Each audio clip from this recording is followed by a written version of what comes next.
Steve, if we could mute that laptop channel. I think we're still getting a little bit of theme music in there. Well, good morning. So good to see all of you here this morning. I have become more and more of a West Michigan native with every passing day. This past week, I now officially, I don't have it in person, but I have my Michigan driver's license number, and the driver's license itself will be coming. I'm excited about that. So now my hair can match my driver's license instead of everybody looking at me. Got a Michigan license plate on my Subaru, which I've got to say looks really good on there.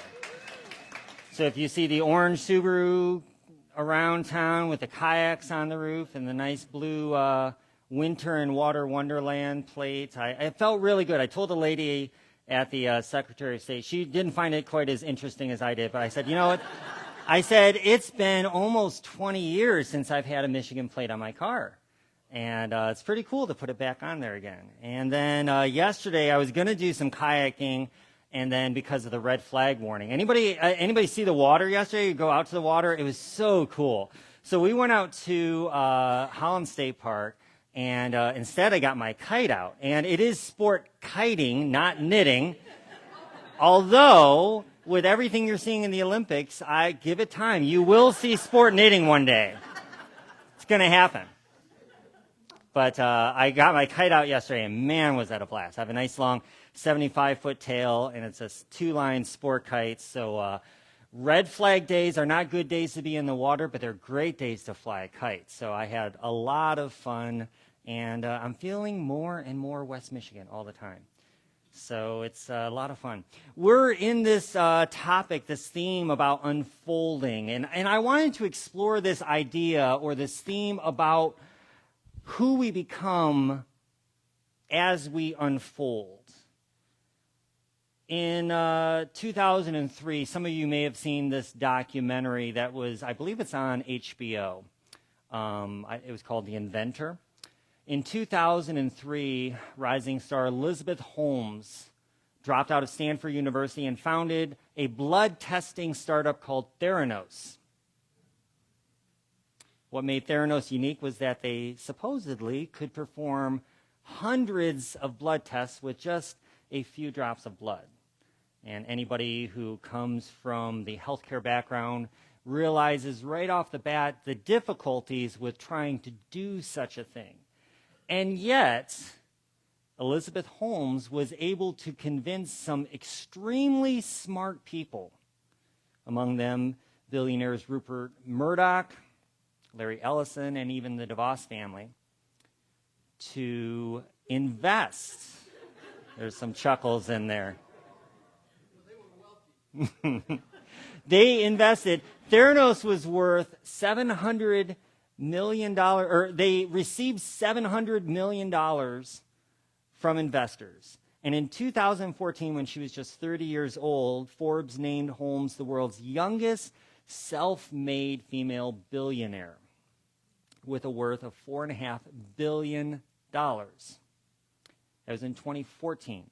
By 2015, after that investigative report came out of the Wall Street Journal, Forbes had to update that net worth back down to zero. Isn't it strange how the image that we present to the world can change and shift so dramatically? Now, what Elizabeth Holmes reflected was the maxim of Silicon Valley, which is fake it till you make it. That's been the motto of many, especially tech startups, here in our capitalist-driven economy. Fake it till you make it.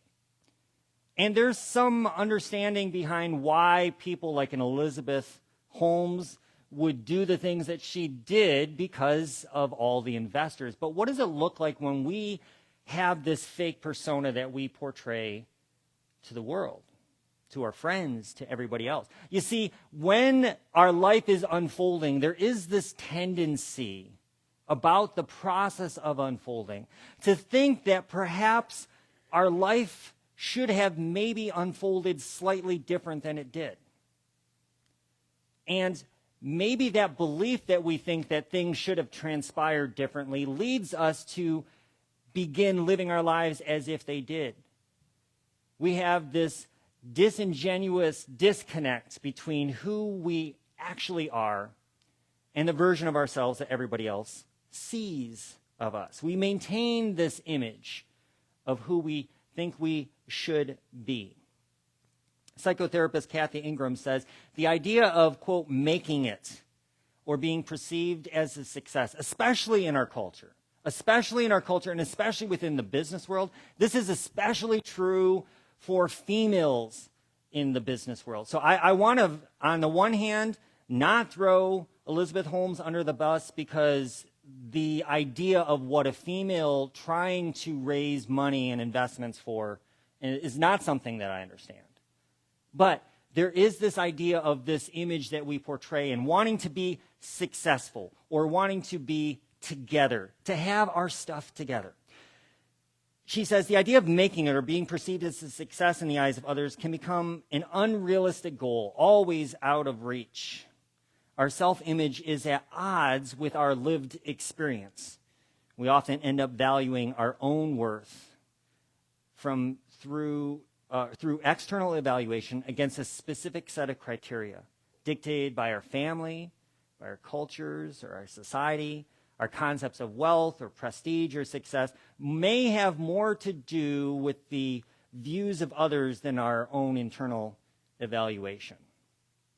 You see, when life unfolds, life doesn't unfold in the ways that we think it does, because it's life.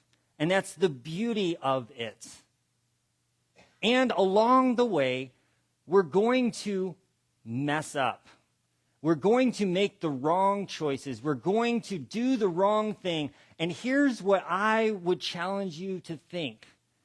That when you're thinking about the parts of your life that are maybe the parts of the story that you kind of save for last, you kind of shuffle that to the end of the book, those mistakes, those darker moments, those things about you are perhaps some of the most interesting things. And it's through those cracks that the light can shine through that can affect other people. So here's what I would say to a room that is predominantly filled with people whose lived experience is more in the rearview mirror than perhaps what's ahead. Is one way to say that.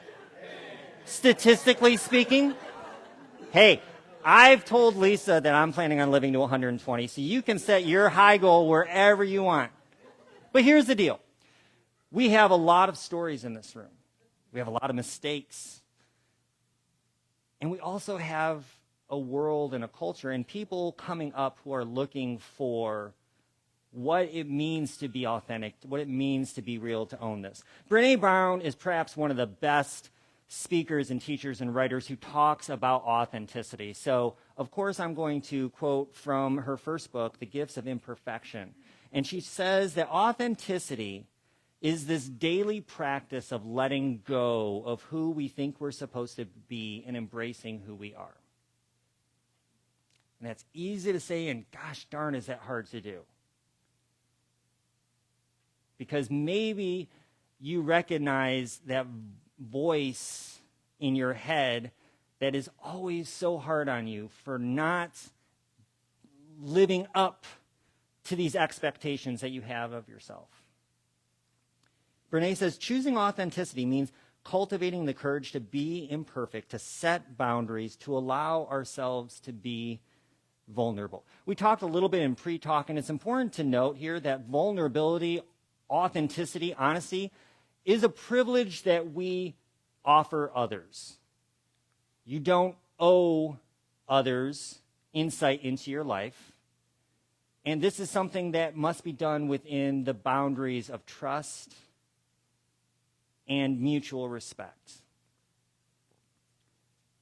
Authenticity demands wholehearted living and loving, even when it's hard, even when we're wrestling with the shame and the fear of not being good enough, and especially when the joy is so intense that we're afraid to let ourselves feel it. Mindfully practicing authenticity during our most soul-searching struggles is how we invite grace, joy, and gratitude into our lives. We don't like the idea of revealing or showing aspects of our authentic self. I'd like to think that the standards that I set for myself when it comes to communicating with my wife, with my kids, I'd like to think that I, more often than not, live up to it. But the reality is, we go through life and we do things that we regret. And there are things that are part of our nature because we're human that we would rather not let other people know about. But I'll tell you this, coming from an evangelical culture and coming from a Christian culture who has turned this idea of presenting a version of ourselves to the world into an art form, why do you think that so many pastors, why is it that we don't even raise an eyebrow when we see yet another headline about a pastor being caught with child pornography or with affairs or all these things? Because there is no space for this type of open-hearted living.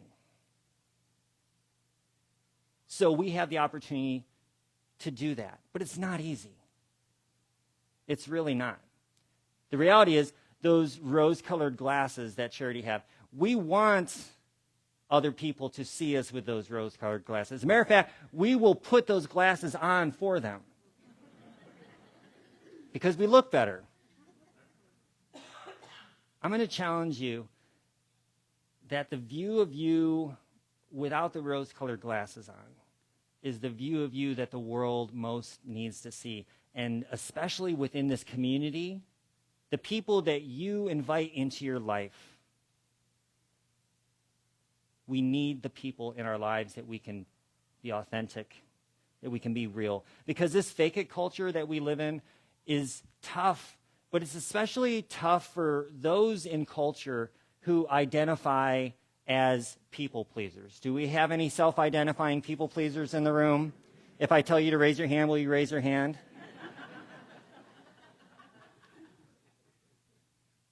It's hard because some of us have turned people-pleasing into this adaptive skill because it served a very necessary purpose for us, possibly in growing up, in our younger years. There was some part of ourselves that realized that if they knew the real me, they wouldn't like the real me.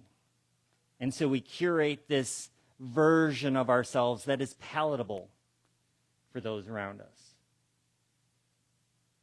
Some of us take it so far that we have made this image that is almost unrecognizable to the point where we don't remember the real self behind all the layers, all the masks that we wear.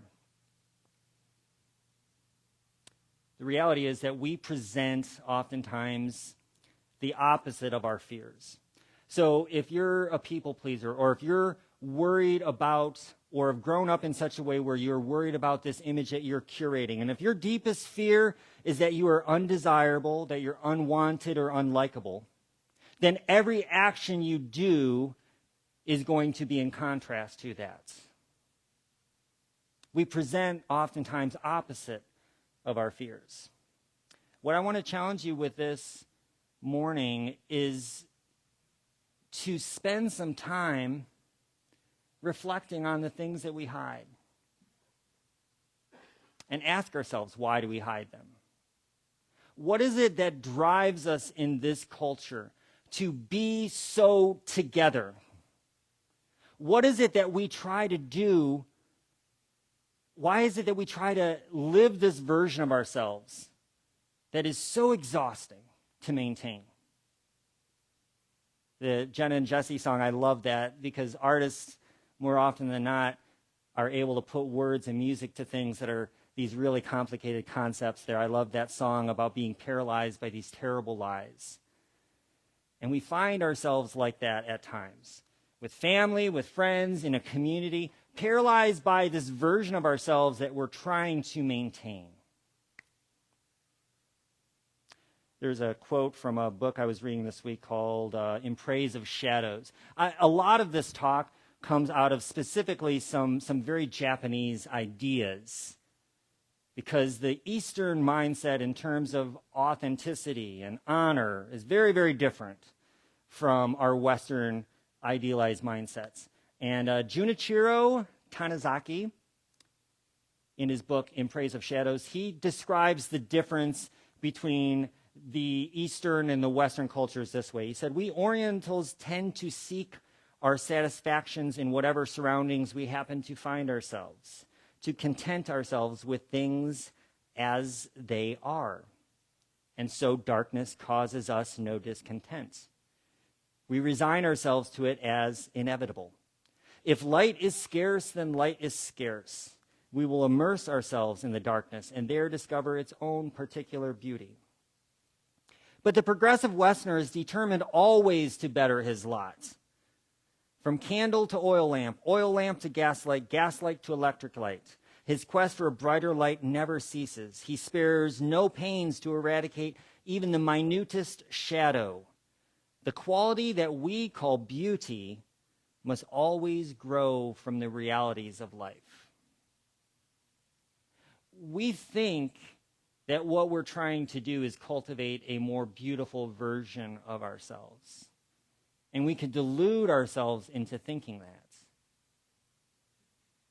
If you want a very real and practical demonstration of people who have fallen under these delusions, browse some of the galleries of people who have become addicted to plastic surgery. The lengths to which we will go. What started out as fixing a crooked nose and lifting this brow soon changes us into a version of ourselves that becomes unrecognizable. And there are those who it becomes this maladaptive strategy, and they begin to fall under this delusion that they are making themselves more attractive, more appealing, while losing sight of the fact that nobody around them recognizes them. That's the extreme version physically of what we tend to do with our lives. And when I say we, I absolutely mean me. Because in new communities, it's very, very tempting for me to present my best self without all of my hang-ups, without all of my shortcomings. It's very, very easy for me to talk about the areas where I've done something well. It's a lot harder to talk about things where we've messed up. But I would challenge you in this, that your failures, your mistakes are probably some of the most interesting things about you. And it's from those places that some stories of transformation are waiting to be told. I want to wrap up with this other Japanese word, this idea. You've perhaps heard of it because it's kind of become bastardized in our Western culture. There's a lot of versions of this out there. So if you Google it, you'll see lots of things that claim to be wabi-sabi but aren't. But wabi-sabi within the Japanese culture, if you read back on some of the original ideas in terms of how it came about, there was this tea ceremony that had become so in-depth, so beautiful, so ornate, that others could not feel like they could acquire that same sense of tea house. And so this Japanese tea master came along with this idea of incorporating natural beauty and the celebration of things that fall down and fall apart, the entropy of life.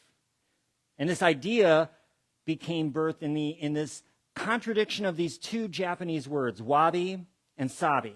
Wabi is about recognizing the beauty in the humble, the simple, in rocks, in rough-hewn wood, in a block of concrete. It invites us to open our heart and to detach from the vanity of materialism so that we can experience richness instead. That's this word wabi. Sabi is concerned with the passage of time, the way things grow, age, decay, and how it manifests itself beautifully in objects. It suggests that beauty is hidden beneath the surface of what we actually see, even in what we perceive as broken. It's this idea, like Ken Wilber talks about, of transcending and including. As we grow, we change. When I'm talking about presenting this authentic version of you, there's nothing more authentic than who you are right now. And that means that for some, it's embracing the reality of where you're at in life. It means being honest with yourself and with others. For some, it means starting to set good boundaries to be able to say no when they can't do any more. It means recognizing the tendencies as people pleasers to do things at the expense of your own happiness and well-being to please others. But this wabi-sabi approach celebrates the beauty in the broken. It celebrates the authentic experience of life through simple things. Some of the best examples of wabi-sabi, if you look, would include perhaps like a wooden or stone pot, not ornate, and maybe from there would be a branch and maybe a dried or falling leaf. It could be a small little plate of gravel with a simple, not pretty, but just an ordinary stone. It shifts these ideas of what we think of as beautiful from perfection and brightness and light and making everything better, better, better, better, to recognizing that the most beautiful version of yourself is who you are in this moment with all of the flaws, all of the faults, everything on display. That's a thing of beauty. And wabi-sabi celebrates that. The wabi part of it means that the things in your life that you think of as ordinary have an inner depth and beauty that needs to be shared. And the sabi means that this part of you that is breaking down and dying, this part of you that is failing and frail, this part of you that maybe you're embarrassed about that is not the same as what it used to be 10 or 20 years ago. That sabi is celebrating the ongoing unfolding of life in all of its beauty, all of its complexity. There's beauty in the birth and there's beauty in the dying. To everything there's a season. Time for everything under heaven. There's beauty in laughing with friends and there's beauty in crying with friends. The whole of the experience is what our world needs. From his book there, Wabi-Sabi, beauty can be coaxed out of ugliness. Wabi-Sabi is ambivalent about separating beauty from non-beauty or ugliness. The beauty of Wabi-Sabi is, in one respect, the condition of coming to terms with what you consider ugly. When you're looking at the mirror of your heart and you're confronted with who you are, maybe after you lost your temper, maybe after you've said that thing that you regretted, maybe as you're contemplating that relationship that was destroyed because of your foolish outbursts.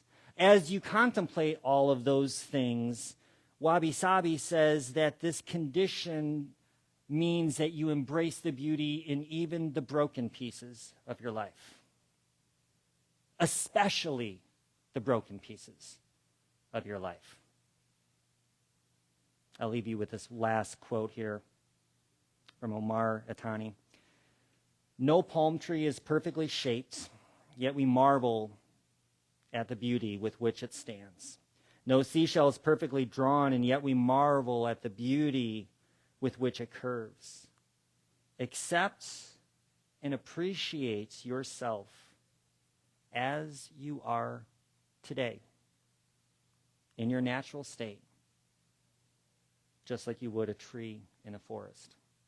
Anybody hug a tree this week? Oh, we got some tree huggers in the house. I love it. Somebody even showed me a picture beforehand. The reason why these things go so well together is because we appreciate trees in nature not because of their symmetry, but because they're so beautifully different. Your beauty is not within your perfection.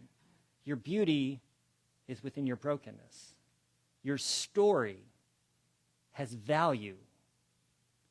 You matter. And there are so many people in this world who need to hear your stories of brokenness. Appreciate yourself as you are today in your natural state, just as you would a tree in the forest, a flower in the garden, or a seashell by the shore.